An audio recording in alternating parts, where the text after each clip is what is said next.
अब हम एक ऐसी लाइन प्लॉट करने लगे जिसका स्टार्टिंग पॉइंट जो है वो 0 0 है और एंडिंग पॉइंट जो है वो 5 एंड 10 है।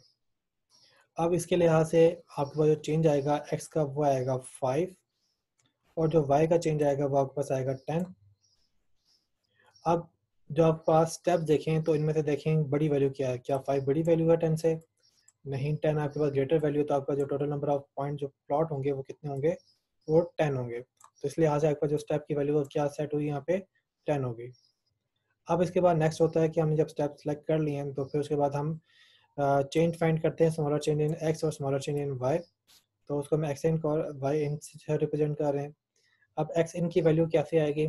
आपके पास जो डी एक्स है वो है 5 और स्टेप्स की वैल्यू आपके पास है 10। जब आप इसको डिवाइड करेंगे तो ये बनेगा आपके पास 0.5 और आपके पास इस तरीके से जो एक्स इन की वैल्यू आएगी वो आ जाएगी 0.5।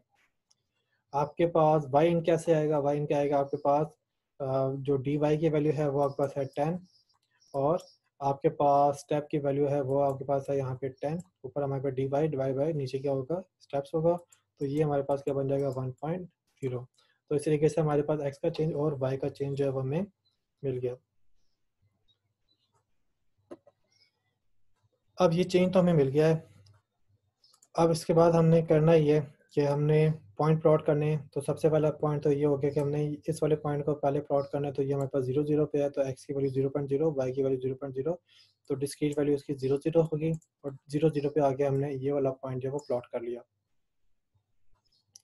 अब इसके बाद अगला पॉइंट प्लॉट करना है। अब हमारे पास जो है वो k की वैल्यू 1 है और हम जो है इसमें कंडीशन देखेंगे। कंडीशन हमारे पास जो है वो स्टेप जो है वो 10 है और k की वैल्यू 1 है, तो उसमें कंडीशन ट्रू हो जाएगी। और अब हमने इसमें इंक्रीमेंट करना है। तो प्रीवियस वैल्यू आपके पास 0 थी, 0.0, आपने इसके अंदर 0.5 को ऐड किया तो अब ये आपके पास क्या बन गया? 0.5 बन गया। अब अगर आप इसको इंटीजर में कन्वर्ट करेंगे तो ये क्या वैल्यू बनेगी? 0 बन जाएगी। इसी तरीके से आप y को देखें, y की प्रीवियस वैल्यू आपके पास है 0.0, ठीक है, और आपने y इंक्रीमेंट इसमें ऐड किया तो ये 0.0 प्लस 1.0 जो है वो बन गया आपके पास 1.0 और उसकी जो डिस्क्रीट वैल्यू बनेगी, इंटीजर वैल्यू बनेगी, वो 1 बन जाएगी। अब आपका पॉइंट जो अगला प्लॉट होगा वो 0 और 1 पे होगा। तो देखें x की वैल्यू ये आपके पास 0 है, y की वैल्यू ये आपके पास 1 है और ये पॉइंट आपके पास प्लॉट हो गया। अब इसके बाद नेक्स्ट आइट्रेशन होती है। अब आपके पास k की वैल्यू जो है यहाँ पे 2 हो गई है और आपने प्रीवियस जो था आपके पास x की वैल्यू 0.5, उसके अंदर आपने 0.5 को ऐड किया। जब 0.5 को ऐड किया तो 0.5 प्लस 0.5 आपके पास बन गया 1.0। इसकी जो डिस्क्रीट वैल्यू होगी वो बनेगी आपके पास 1 और y की वैल्यू आपके पास क्या है? प्रीवियस वैल्यू आपके पास थी 1.0, आपने y इंक्रीमेंट इसमें ऐड किया 1.0, तो आपके पास y की वैल्यू बनी 2.0 और इसकी जो डिस्क्रीट या इंटीजर में कन्वर्ट करने के बाद जो वैल्यू बनेगी वो बनेगी 2। अब आपके पास जो x की वैल्यू है वो 1 है, y की वैल्यू 2 है। तो अब ये देखें, ये आपके पास x की वैल्यू 1 है, y की वैल्यू 2 है, तो आपका ये वाला पॉइंट जो है वो प्लॉट हो गया। अब इसके बाद आप देखें तो लूप फर्दर आइटरेट होता है। तो आपके पास k की वैल्यू 3 हो गई है, अभी भी आपके पास स्टेप से स्मॉलर है, कंडीशन ट्रू होगी। प्रीवियस आपके पास x की वैल्यू 1.0 थी, उसमें आपने 0.5 को ऐड किया, अब आपका ये 1.5 हो गया, डिस्क्रीट वैल्यू उसकी 1 हो जाएगी। y की प्रीवियस वैल्यू आपके पास 2 थी, आपने उसके अंदर 1.0 ऐड किया, आपके पास ये 3.0 हो गया। अब आपके पास जो उसकी डिस्क्रीट वैल्यू 3 है, तो पॉइंट आपके पास प्लॉट होगा 1 एंड 3 पे, तो ये आपके पास ये वाला पॉइंट जो है प्लॉट हो गया। और इसके बाद क्योंकि यही प्रोसेस जो है वो कंटिन्यूस चल रहा है, उम्मीद करता हूँ कि आपको अच्छी तरीके से समझ आ गया है। तो अब मैं ज़रा इसका क्विक जो है आउटपुट जो है वो जनरेट करता हूँ। तो अब आपके पास जो है आइट्रेशन 4 के अंदर आपके पास जो है वो 2 और 4 जनरेट होगा और आपके पास 2 और 4 पे ये वाला पॉइंट प्लॉट हो जाएगा। फिर आइट्रेशन आपके पास हो जाएगी 5, आइट्रेशन 5 के ऊपर आपके पास एक्स की वैल्यू हो जाएगी 2 और वाई की वैल्यू आपके पास होगी 5, तो 2 एंड 5 के ऊपर आपका ये वाला पॉइंट प्लॉट हो गया।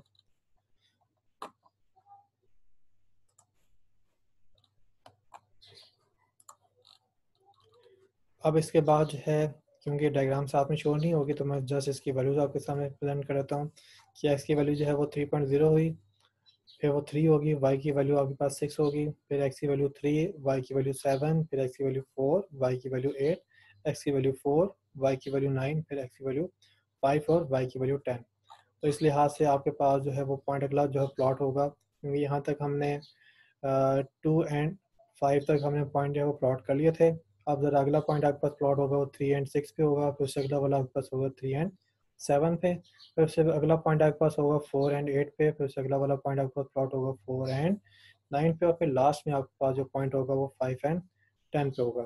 तो 5 एंड 10 तक आपके पास जो है वो के की वैल्यू आपके पास 10 हो जाएगी। इसके बाद जैसे ही आपके पास के की वैल्यू 11 होगी तो आपके पास स्टेप से वैल्यू आपके पास जो है वो ग्रेटर हो जाएगी, कंडीशन फॉल्स हो जाएगी और आपका लूप क्लोज हो जाएगा और आपके पास ये वाली लाइन जो है से क्रिएट हो गई है।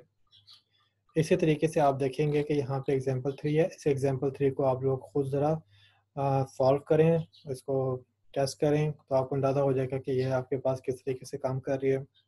अब हम जो है वो इस वीडियो के लास्ट टॉपिक पे आते हैं और इस लेक्चर के लास्ट टॉपिक पे आते हैं कि हमारे पास डिजिटल डिफरेंशियल एनालाइजर के ड्रॉबैक्स क्या हैं, इसके अंदर खामियां क्या हैं।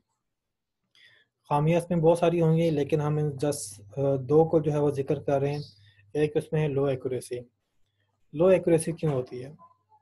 लो एक्यूरेसी इसलिए है कि आप यहाँ पे देख रहे हैं कि हमारे पास वैल्यू जो है वो पॉइंट्स में आ रही है, और जब पॉइंट्स में वैल्यू आती है तो आप उसको राउंड ऑफ करते हैं। तो राउंड ऑफ करते हैं तो वो जो राउंड ऑफ करने वाली वैल्यू है वो क्या होगी, वो आपकी एक्यूरेसी को क्या कर देगी, आपकी एक्यूरेसी को ख़राब कर देगी। इस वजह से क्योंकि ये पॉइंट आपका जो है वो राउंड ऑफ हो रहा है, राउंड ऑफ होते हुए इसकी एग्जैक्ट वैल्यू जो है वो जो होनी चाहिए वो नहीं बन रही। आपकी जो बीच का जो चेंज है उसको इग्नोर करते हुए आपका जो है पॉइंट की पोजीशन सेट हो रही है। तो इस सूरत में आपके पास जो है वो क्या होता है, आपकी वैल्यूज़ जो हैं वो प्रॉपर नहीं बनती और आपकी आउटपुट जो है वो एक्यूरेट नहीं बनती।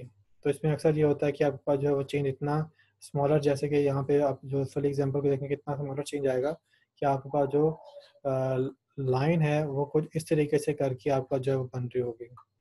ठीक है, तो ये जो आपका चेंज है ये हो सकता है पॉसिबल कि आपका ये वाली लाइन जो है वो इतनी एक्यूरेट ना हो रही हो। लाइन की एक्यूरेसी ना होने की वजह क्या होगी? वो वजह ये होगी कि आप जो फ्लोटिंग वैल्यू यूज़ कर रहे हैं, फ्लोटिंग वैल्यू को आपको प्लॉट करने के लिए उसको इंटीजर में कन्वर्ट करना पड़ता है, और जब इंटीजर में कन्वर्ट करते हैं तो फ्लोटिंग वैल्यू की जो आपकी पॉइंट वाली वैल्यू है वो डिस्कार्ड हो जाती है, और उसकी वजह से आपके जो पॉइंट जो इंटीजर में क्रिएट होता है वो एक्यूरेट नहीं होता या क्लियर आपका प्रॉपर नहीं क्रिएट होता, जिसकी वजह से आपकी जो लाइन है वो एक्यूरेट जनरेट नहीं हो रही होती। इसके बाद अगला जो उसका फ्लॉ है या ड्रॉबैक है वो है लो एफिशिएंसी। लो एफिशिएंसी इस वजह से है क्योंकि आप यहाँ पे फ्लोट की वेरिएबल को यूज़ कर रहे हैं। अगर आपको कंपैरिजन करना पड़े कि आपके पास इंटीजर वैल्यूज़ हैं और फ्लोट वैल्यूज़ हैं, और इंटीजर के अंदर आप एडिशन करते हैं और फ्लोट के अंदर आप एडिशन करते हैं, या आप इंटीजर का कोई प्रोसेस करते हैं और फ्लोट का कोई प्रोसेस करते हैं, तो फ्लोट जो है हमेशा जो है एक्सपेंसिव होगा, इंटीजर जो है आपका बहुत ज़्यादा उसकी निस्बत सिंपल होगा।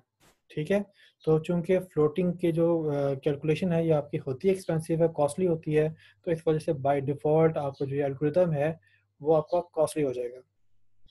तो चूंकि आपका ये कॉस्टली हो जाएगा, ये प्रोसेसिंग ज़्यादा डिमांड करेगा, इसकी एफिशिएंसी जो है वो आपकी रिड्यूस हो जाएगी, तो इसलिए हम कहेंगे कि आपके पास लो एफिशिएंसी इसके अंदर एग्जिस्ट करती है। तो डियर स्टूडेंट, हमने इस वीडियो के अंदर जो है वो कुछ एग्जांपल देखी जिसमें हमने ड्राई रन आउटपुट जो है वो हमने देखी DT एल्गोरिथम की, कि उसमें आपकी आउटपुट जो है वो कैसे बन रही है, उसके अंदर जो वैल्यूज़ हैं वो क्या जनरेट हो रही हैं, उन वैल्यूज़ के अगेंस्ट आपके पॉइंट जो है वो कैसे प्लॉट हो रहे हैं, और आपके आउटपुट के ऊपर पॉइंट जो है वो प्लॉट होकर आपकी लाइन कैसे ड्रॉ कर रहा है। इसके बाद हमने कुछ ड्रॉबैक्स देखे जिसमें हमने लो एक्यूरेसी और लो एफिशिएंसी के बारे में बात की। लो एक्यूरेसी के बारे में हमने कहा कि ये इस वजह से होती है कि आप जो फ्लोटिंग वैल्यू को इंटीजर में कन्वर्ट करते हैं, और इंटीजर में कन्वर्ट करने से आपका जो पॉइंट वाली फ्लोटिंग वैल्यूज़ होती हैं वो आपकी ज़ाया हो जाती हैं, और आपका जो पॉइंट प्लॉट होता है वो गलत जगह पे प्लॉट हो जाता है, तो इसकी वजह से इसकी एक्यूरेसी जो है वो कम हो जाती है।